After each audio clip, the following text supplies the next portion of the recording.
जालिम नजर हटा ले।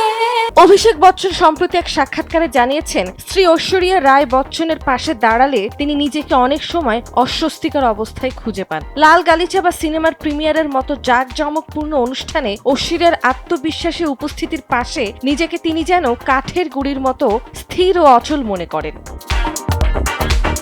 তিনি বলেন, ঐশ্বরিয়ার সঙ্গে হাঁটার সময় প্রায় কুঁকড়ে যান, হাত পকেটে ঢুকিয়ে রাখেন। ফটোগ্রাফাররা হাসতে বললে সেই অস্বস্তি আরো বেড়ে যায়। তার এই স্বীকারোক্তি দেখায় বড় তারকা হয়েও ব্যক্তিগত মুহূর্তে তিনি একেবারেই সাধারণ মানুষের মতো লাজুক ও সংকোচে ভোগেন।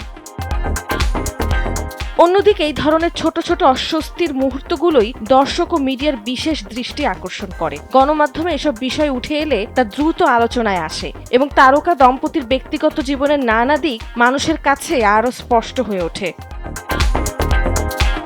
যদিও দাম্পত্য জীবন নিয়ে প্রায় নানা গুঞ্জন শোনা যায়, অভিষেক জানিয়েছেন তারা সব সময় পরিবারের গোপনীয়তা রক্ষার চেষ্টা করেন। স্কুলের অনুষ্ঠান সহ বিভিন্ন পারিবারিক মুহূর্তে তারা একসঙ্গেই উপস্থিত থাকেন, কিন্তু ব্যক্তিগত বিষয়গুলো প্রকাশ্যে আনতে চান না।